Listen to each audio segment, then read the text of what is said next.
Pueden tomar asiento. Muchas gracias.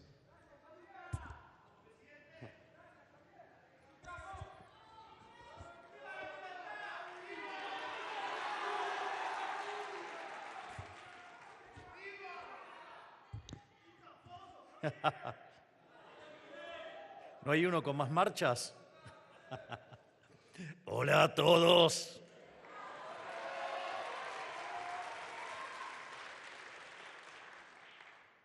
Buenos días a todos y bienvenidos a la flamante primera edición del Foro Madrid en Argentina. Es una gran alegría y orgullo para mí tenerlos aquí. Quiero saludar a todos los dirigentes de La Libertad Avanza aquí presentes y también a los líderes internacionales que han venido desde lejos para dar hoy, junto a nosotros, la lucha más noble que uno pueda dar, que es la lucha por la libertad. Y quiero dirigir un saludo especial a mi gran amigo, Santiago Abascal, que es el autor intelectual e inspirador de este foro.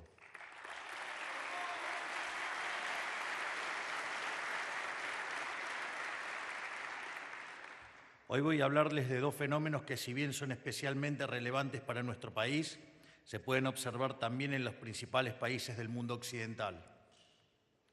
El primero es nuestro cuestionamiento a lo que nosotros llamamos el partido del Estado.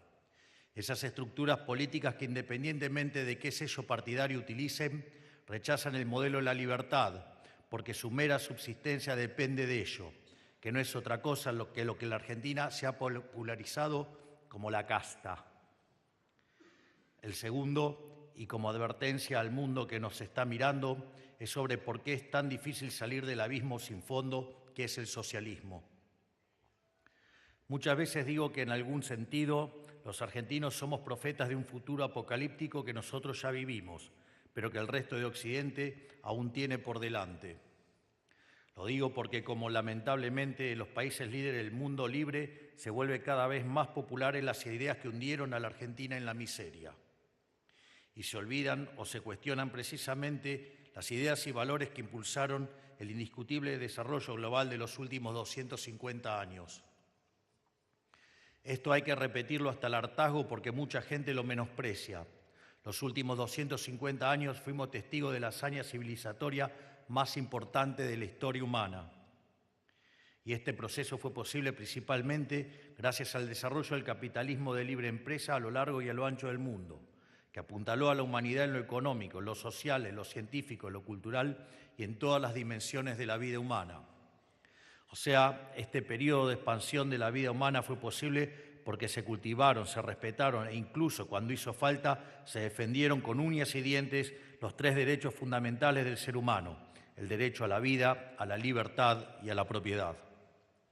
En particular, en lo económico, primó la noción de que la búsqueda del libre interés individual produce beneficios colectivos.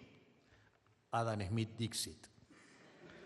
Y que, por lo tanto, el empresario que arriesga capital en pos de una ganancia es un benefactor social, no un villano que gana a cuesta de los que demás pierden, como nos quieren hacer creer los resentidos de la izquierda.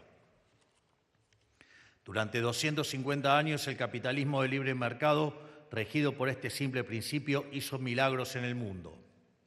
Generó una explosión de riqueza tan dramática que sacó de la pobreza al 90% de la población, llegando al punto que para el año 2020 solo el 5% de la población global vivía bajo la pobreza extrema. Hoy una persona de clase media tiene mejores niveles de vida que lo que tenía un rey hace 200, 300 años. Por eso no es casualidad que aquellos países que son más libres hayan crecido el doble que los reprimidos, ni que tengan un PBI per cápita 12 veces mayor que el país reprimido, que tengan 25 veces menos de pobres en el formato estándar y 50 veces menos en el formato extremo. Este último dato a los socialistas les da pavor, porque no soportan la idea de que un pobre pueda prosperar a través del mecanismo de mercado y sin la dádiva de un político. A veces no sé si es un problema de fatal arrogancia o es un problema de que se les cuestiona el modelo de negocio. Pero bueno, esa es otra discusión. Durante los primeros 125 años de este proceso, nosotros los argentinos estuvimos en la punta de lanza en el desarrollo global y la sociedad toda gozó de las riquezas generadas por este modelo. Con el sol de la economía libre brillando sobre la patria, en pocas décadas pasamos de ser un país de bárbaros a ser el primero de la historia humana en eliminar el alfabetismo y además, en 1895, después de 35 años de plena vigencia de la Constitución, inspirada en las ideas de Alberdi, de ser un país de bárbaros nos habíamos convertido en la primer potencia mundial. Eso fue lo que nosotros llamamos la era de oro de Argentina. Pero ese siglo de oro concluyó cuando la dirigencia política decidió abandonar los principios que nos habían traído tanta riqueza y adoptar del modelo del Estado presente y la mal llamada justicia social. Así comenzó la era de humillación argentina que se extiende hasta hoy. Bueno, hasta el 10 de diciembre del 23.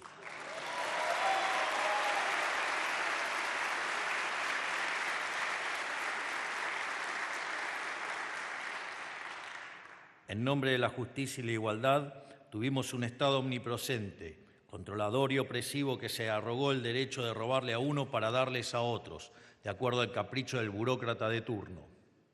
En nombre de la solidaridad, tuvimos déficit fiscal 113 de los últimos 123 años. Y quiero hacer una aclaración porque en esos 10 años que no tuvimos déficit financiero fue porque Argentina estaba en default.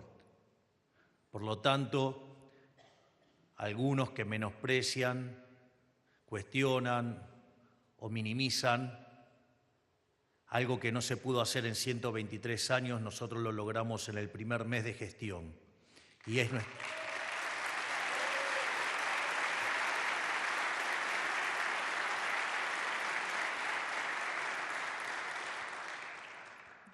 es nuestro compromiso seguir manteniéndolo.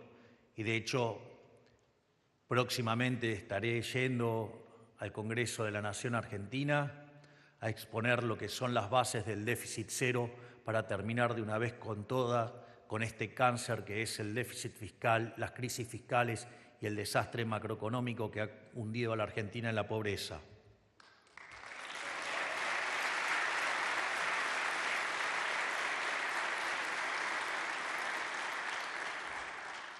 En este contexto de tanto déficit fiscal, en estos últimos 123 años, se castigó a los creadores de riqueza con impuestos impagables y se los condenó públicamente como villanos.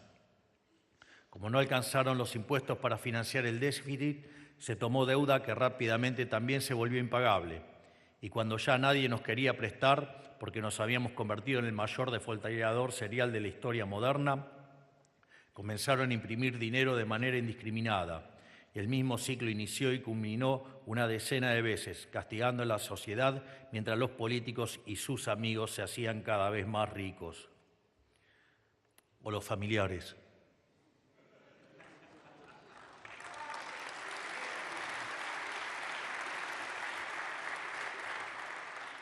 Por 100 años nos desviaron de la vía del progreso por el que el resto del mundo libre siguió avanzando, mientras todos los países que se integraron al sistema global se desarrollaron.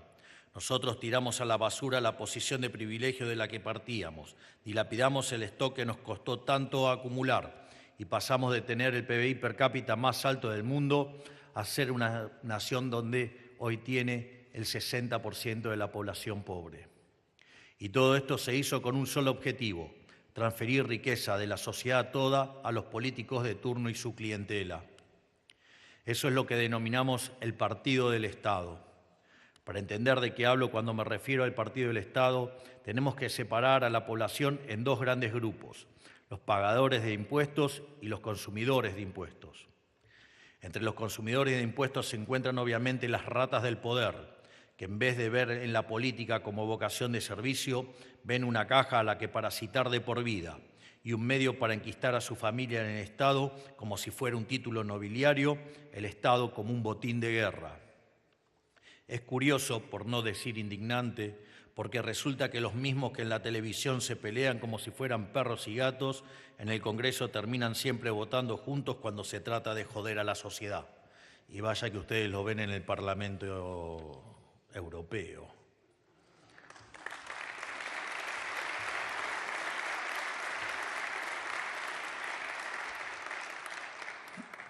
Es una regla tácita de la política argentina de los últimos años. Cuando más voto tiene un proyecto en el Congreso, peor es para la sociedad.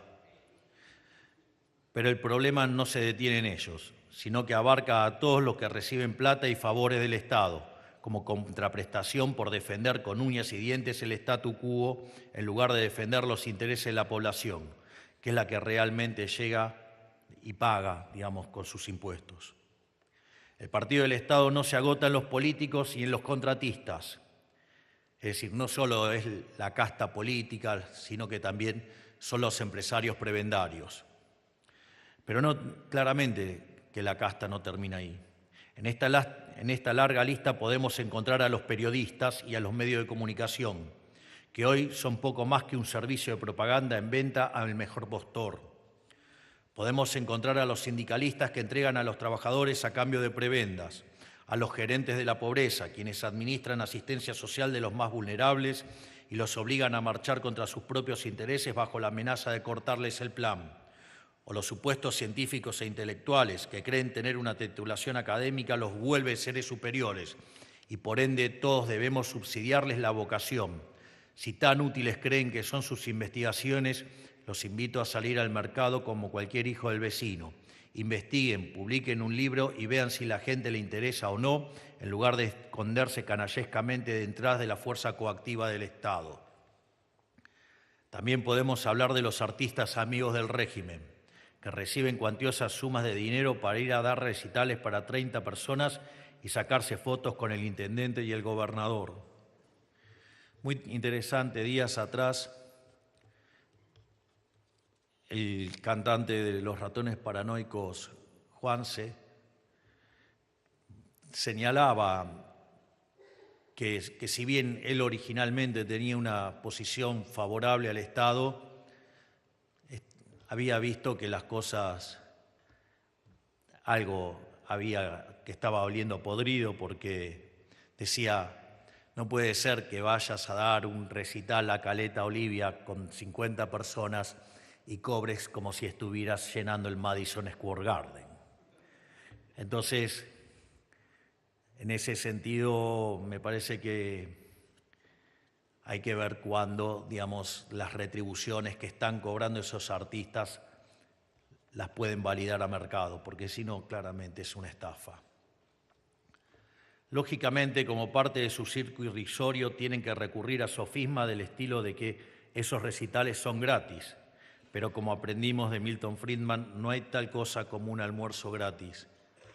Esa frase, además de Milton Friedman, en realidad tiene que ver con su origen judío. Digamos, Milton Friedman era un judío polaco, y básicamente lo que hace es referencia a la salida del pueblo hebreo de Egipto, y que tiene que ver con que el pescado gratis, básicamente, los retrotraía a Egipto. Es decir, en Egipto el pescado era gratis, pero no era gratis, porque a cambio de eso se perdía la libertad. Y esa lucha sigue siendo, digamos, la lucha que hoy persiste en nuestros días.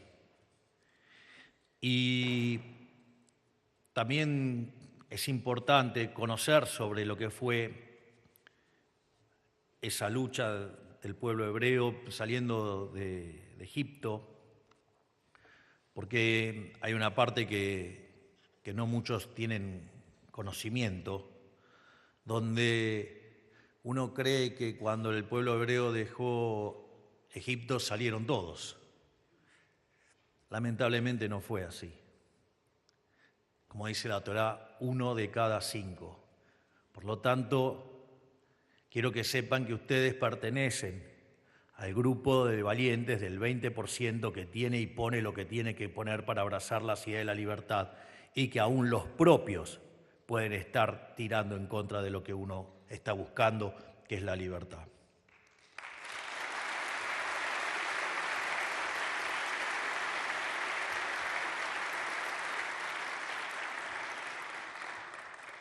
Volviendo a la lógica del discurso, También podemos hablar de los proveedores de servicios de un sistema decrépito que subsidia la oferta en lugar de la demanda.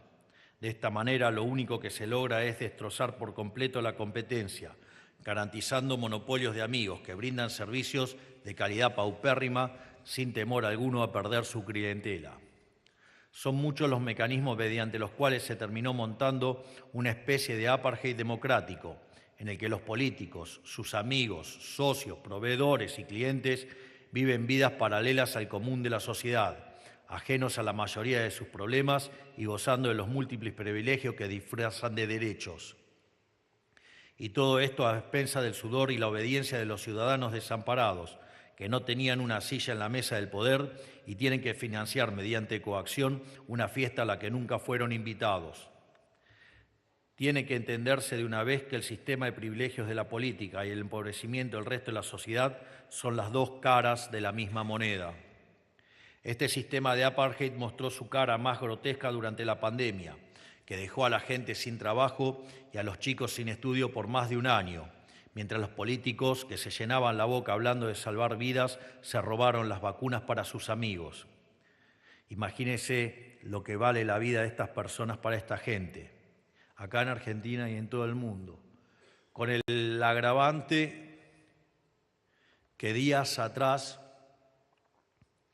quien fuera el ministro de Economía del autócrata, porque hoy sí vale decirle el autócrata golpeador Alberto Fernández, confesó que como la pandemia les levantaba la imagen, la usaron y nos encerraron por rédito político.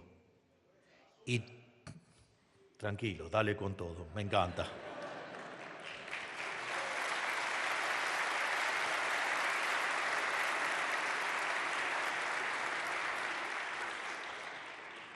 Yo esto lo recuerdo como un evento muy interesante. Yo recuerdo que por esa fecha publiqué probablemente uno de los que han sido mis mejores libros, que se llama Pandenomics. Y una de las cosas que uno notaba cuando miraba los números era que si Argentina hubiera hecho las cosas como un país mediocre, deberían haber muerto por el COVID 30.000 personas, 30.000 de verdad.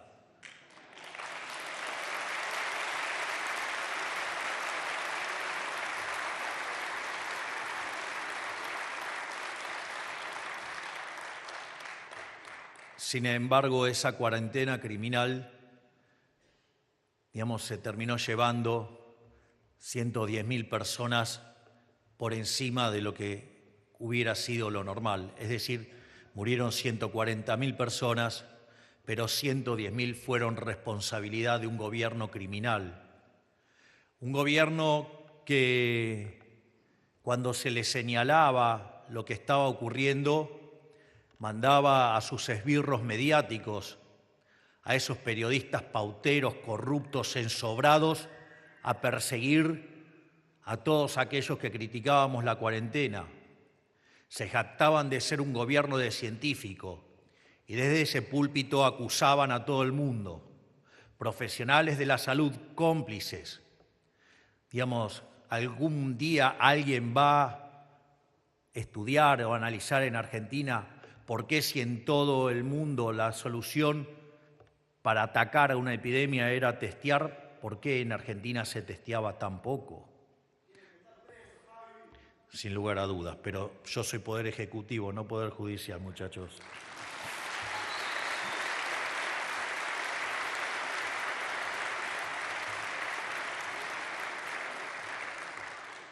Y también son cómplices de estos los periodistas, que tanto festejaban el Estado presente, que tanto festejaban el quédate en casa, o esos delincuentes que andaban con una remera que decía la Pedro Can, que era el líder de la infectocracia y nos encerraba a todos brutalmente.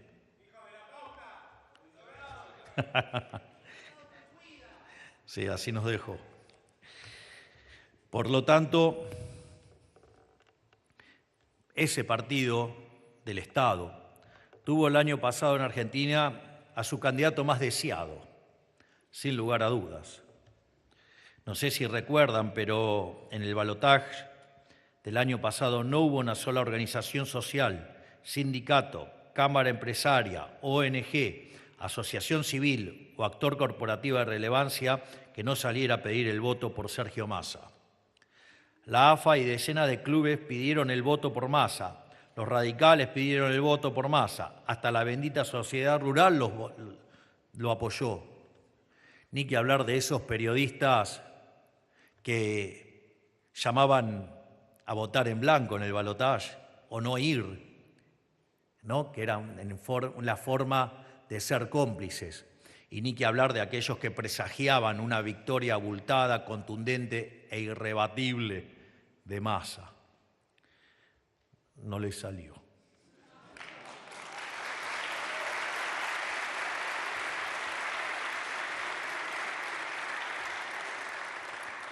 Porque, en definitiva, Massa era eso, era el candidato del Partido del Estado. El candidato de todos y cada uno de los que tienen algo que perder si este sistema podrido que le arruina la vida a los argentinos cambia. Y por eso se resisten tanto al cambio, por eso tanta crítica, por eso tanto ensañamiento. Porque la casta tiene miedo y tiene miedo por la caja.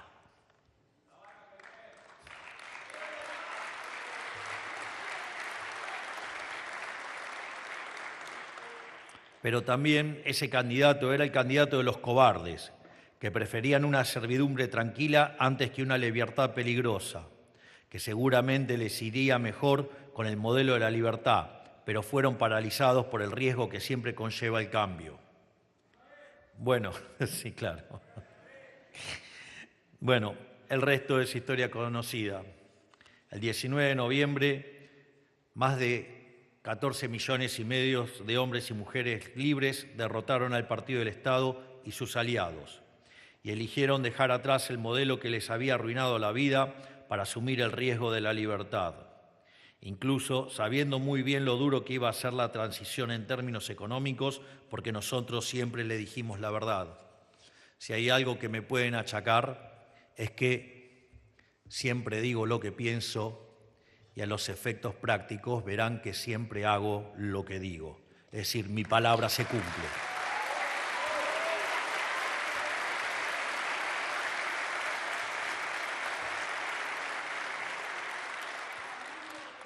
Y lo importante es que tengamos claro que fue tan solo la primera victoria en una guerra que es mucho más larga, porque tuvimos que desactivar la hiperinflación plantada que iba en dirección al 17.000% anual.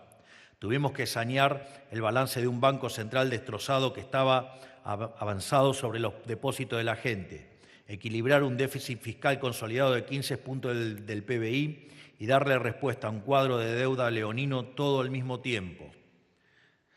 Aviso que si me pongo a hacer toda la descripción se me va una hora y no quiero arruinarles el día con una exposición tan extensa.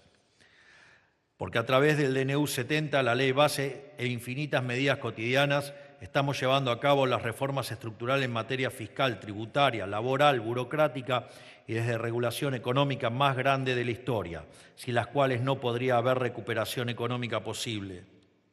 En este sentido, quiero decirles que la reforma estructural más grande que se hizo en la Argentina fue la que se hizo durante el gobierno de Carlos Saúl Menem a inicios de los 90.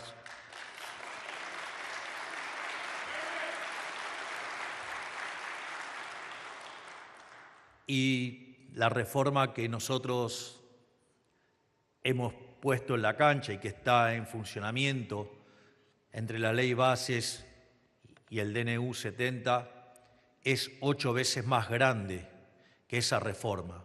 Por lo tanto,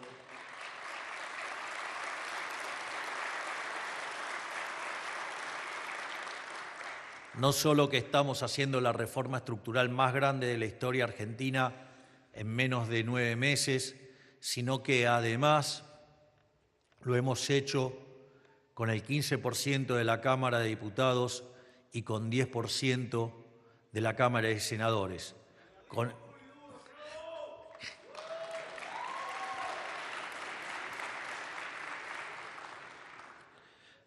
Por lo tanto, quiero que sepan que estamos comprometidos a hacer el mejor gobierno de la historia y vaya que con lo que hemos hecho ya hemos dado más que prueba suficiente. Porque tenemos que gobernar un país en las peores condiciones económicas jamás heredadas, con indicadores propios de un país en guerra. Y porque tenemos que hacerlo siendo la presidencia con menor apoyo político de la historia, o sea, el gobierno con menos diputados, menos senadores, menos gobernadores y menos intendentes de la historia democrática, pero sin duda con el que más convicción ha mostrado a lo largo de toda la historia argentina.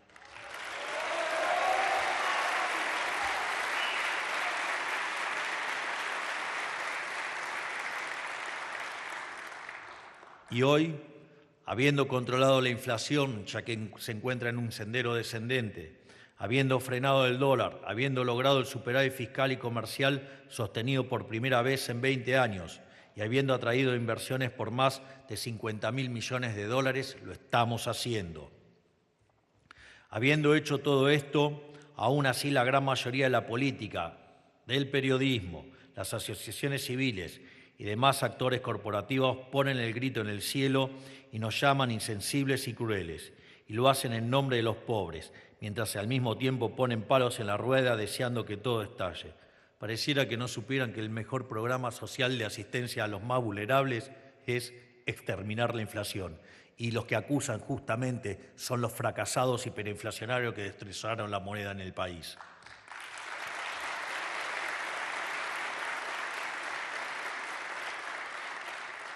Por eso, acá quiero ser muy claro con algo. El Partido del Estado conoce bien la gravedad del cuadro heredado. Incluso los analfabetos económicos comprenden que los recursos son finitos. Ellos saben perfectamente bien que si se aplicaran los aumentos del gasto que ellos reclaman, romperían la estabilidad económica por la que todos los argentinos nos hemos esforzado tanto, porque esto que hemos logrado es un esfuerzo de todos los argentinos y por ende debemos cuidarlo con uñas y dientes contra los degenerados fiscales que intentan romper y destrozar a la sociedad.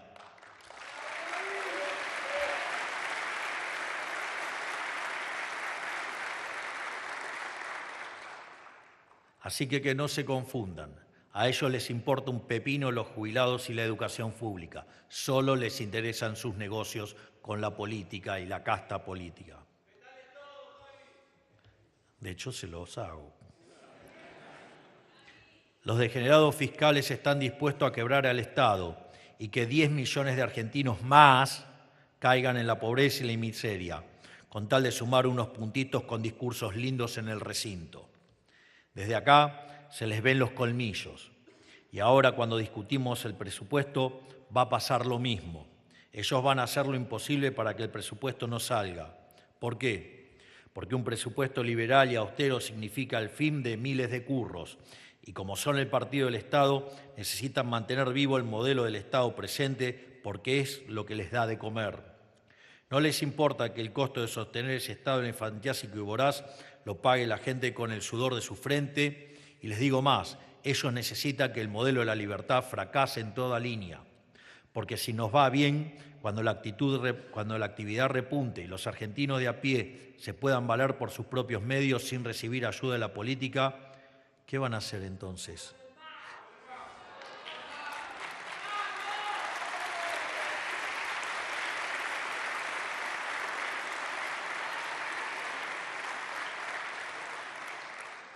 Me están espoleando el discurso. Digo, justamente no vuelven más porque nadie va a necesitar de los políticos.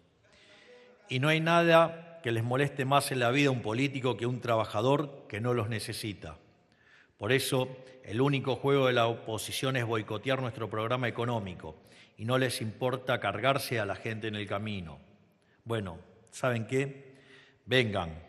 Nosotros estamos dispuestos a morir con las botas puestas.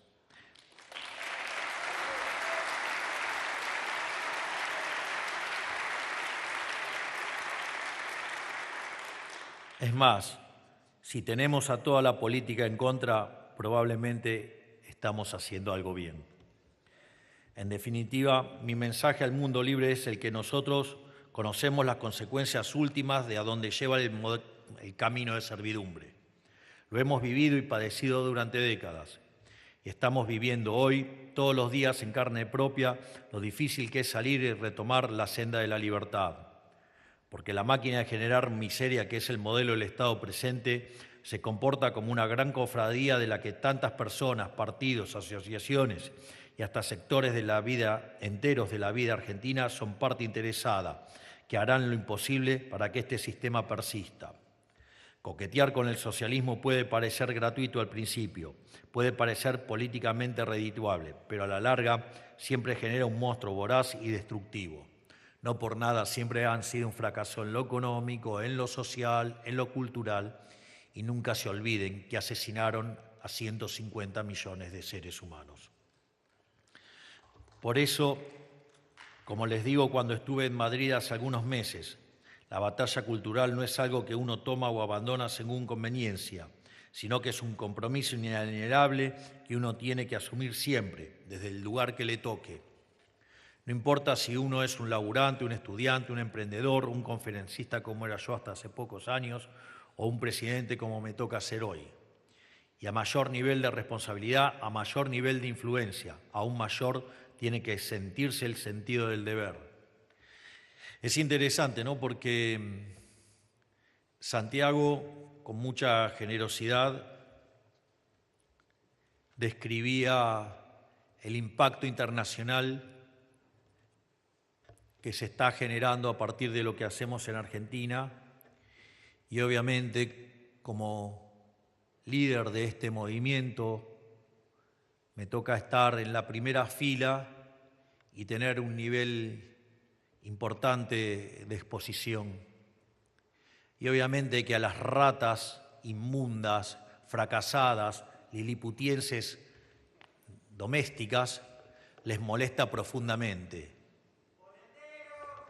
Y eso va desde críticas por los viajes a críticas de imbéciles que dicen que se me vota para gobernar, digamos, y no para ser popular.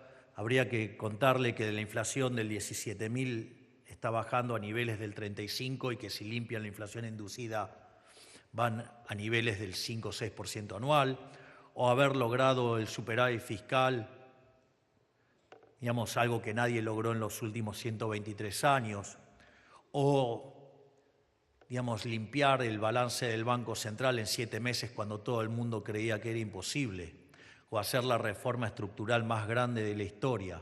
Es decir, no solo estoy poniendo a la Argentina al tope mundial, siendo uno de los 2 políticos más conocidos del mundo junto a Donald Trump, sino que además estoy haciendo el mejor gobierno de la historia argentina.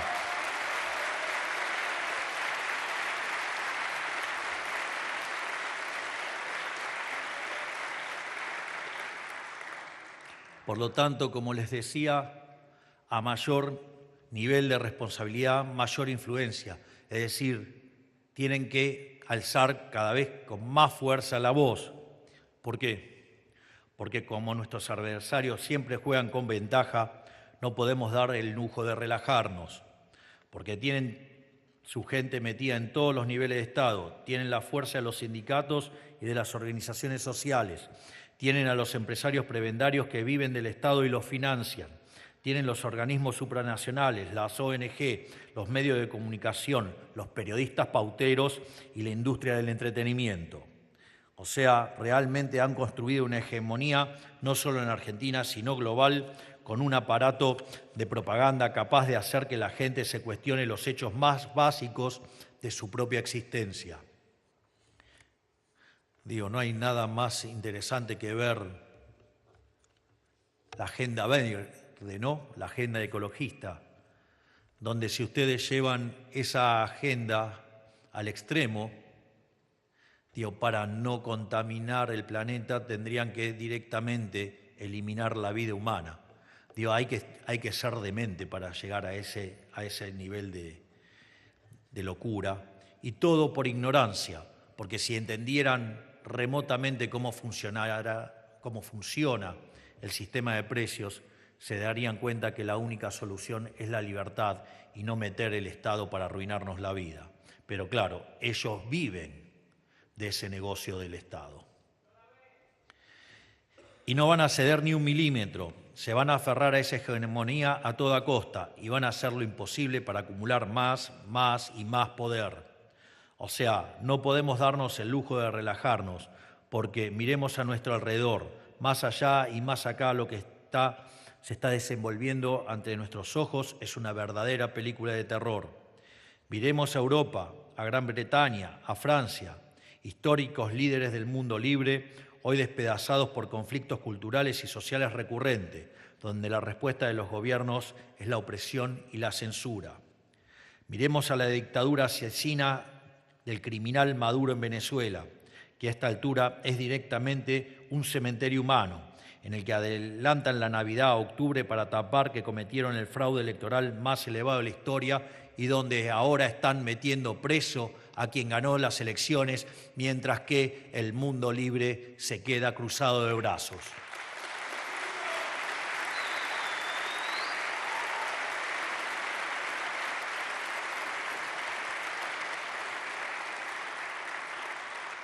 Hay que entender de una vez por todas que para que el mal triunfe solo basta con que los justos no hagan nada.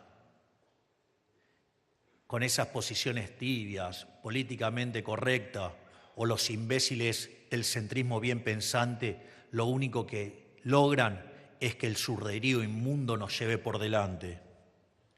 Es más, todavía hay degenerados en la Argentina que tienen nostalgia por la revolución bolivariana. Y por último, miremos a Brasil, donde la justicia dicta el poder petista, ahora mismo está prohibiendo X, que no es otra cosa que la arena pública, donde los ciudadanos brasileños y del mundo pueden expresar su voz y expresar su disidencia. O sea, quieren prohibir el espacio donde los ciudadanos intercambian libremente sus ideas. ¿Quién sino un tirano que está equivocado en todo puede avalar semejante acto de opresión? Les aviso que gran parte del periodismo doméstico, como no se bancan la libertad de las redes, claman y reclaman por el viejo formato de Twitter, que tenía la censura de los woks. Es decir, claman por el derecho a la libertad de expresión, pero sucede que libertad de expresión solo para ellos y censura a los que piensan distinto. ¿Eso es libertad, muchachos? Por favor, ¿por qué no toman un rato y se escuchan solitos y ven lo vomitivo y repugnante que son tratando de hablar de libertad, mientras que persiguen a los que verdaderamente defendemos la libertad?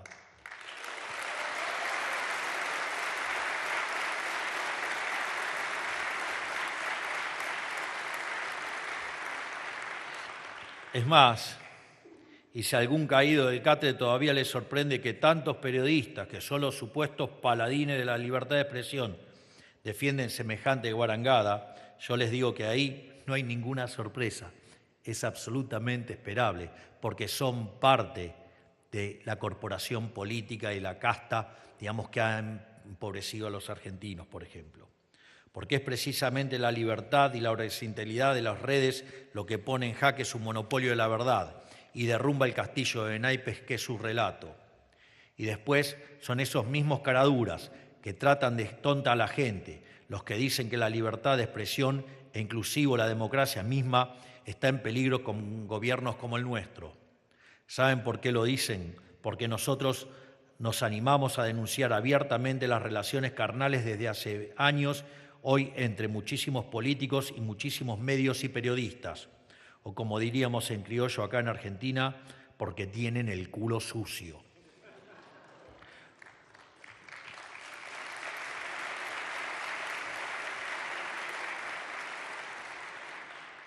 Por eso es que no hay que abandonar nunca la batalla, hay que darla siempre, desde el lugar en el que estamos, sin cuartel, y aunque nos cueste la vida. Y hay que darla tirando con el mismo fuego que tiran ellos, no prendiendo velas, ni pidiendo perdón ni permiso, Ya vimos a dónde lleva ese camino de los tibios.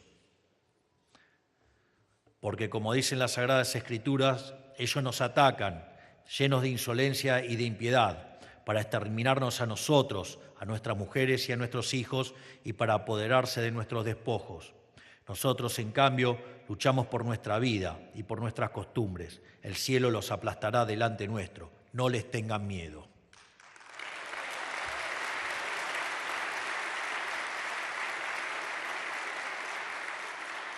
Todo esto no es otra cosa que un gran recordatorio de lo frágil que es la libertad y de las consecuencias de perderla. Hay que ganársela, pelearla por ella y cuidarla todos los días, porque te descuidas un segundo y te la arrebatan, y una vez que te la roban no te la devuelven más, y recuperarla se vuelve una tarea titánica como estamos viendo hoy en la Argentina. Como decía Thomas Jefferson, el precio de la libertad es la eterna vigilancia. Por eso es tan importante que estemos aquí hoy, porque los valores y libertades básicas que hicieron de Occidente la hazaña civilizatoria más importante de la historia de la humanidad realmente está en peligro, en la región y en el mundo. ¿Y saben cuál es la única forma de salir adelante? Con lealtad entre nosotros, con organización y con fe en la rectitud de nuestras ideas. Solo así, a la larga, vamos a triunfar a pesar de tener todo en contra. Y por eso es tan importante tu iniciativa, Santiago, y por eso tanto te debemos y por eso tanto nuestro agradecimiento eterno hacia tu enorme tarea e iniciativa. Gracias, Santiago.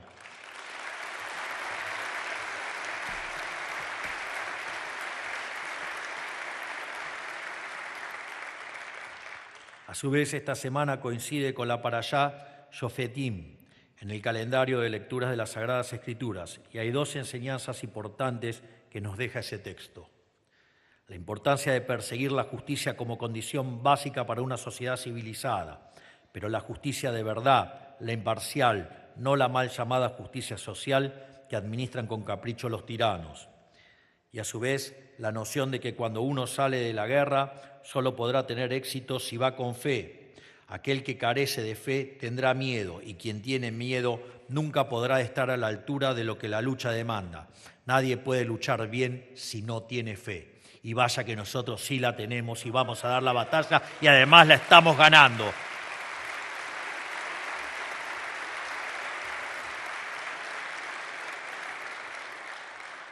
Por eso, para concluir, quiero aprovechar para hablar en especial a quienes integran La Libertad Avanza, nuestro partido, y a todos los que acompañan las ideas de la libertad, desde dirigentes importantes con responsabilidad de Estado hasta el más raso de los militantes. El partido de Estado, que es otra forma de decir la casta política, está organizado, pero está organizado para arruinarle la vida a la gente de bien, al laburante. La única manera de presentarles batalla es con organización y disciplina de nuestro lado. Por eso no nos podemos dar el lujo de la dispersión ni de las peleas intestinas. Solo estando juntos podemos ser fuertes. Solo siendo leales de militante a militante y ayudándonos entre nosotros podemos defender a los argentinos de las garras del poder permanente. Trabajamos al servicio de una causa noble, verdadera y común, que es tanto más grande que cada uno de nosotros.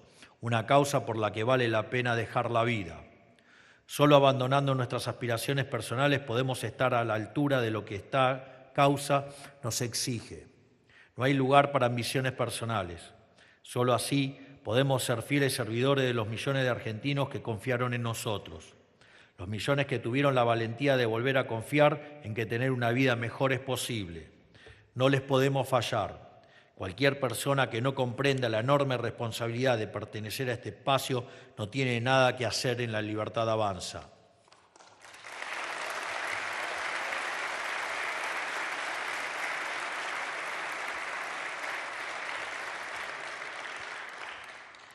Quienes sí lo comprendemos, le decimos a los argentinos que no teman, porque nuestra fe es tan grande como el desafío que tenemos por delante.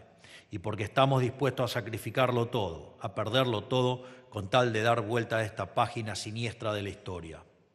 Con tal de cerrar una vez y para siempre la tragedia que fue esta última era de humillación argentina. Para así poder inaugurar un nuevo ciclo de oro, que restaure a la nación argentina como el faro del mundo libre que supo ser.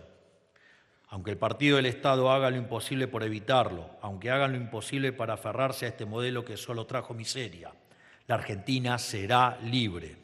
Los argentinos seremos libres y la libertad nos hará prósperos, porque no importa la cantidad de soldados, nunca importó. Ya lo hemos demostrado una y otra vez y lo demostraremos las veces que haga falta. Lo único que importa son las fuerzas que vienen del cielo. ¡Viva la libertad, carajo! ¡Viva la libertad, carajo! ¡Viva la libertad, carajo! Muchas gracias a todos.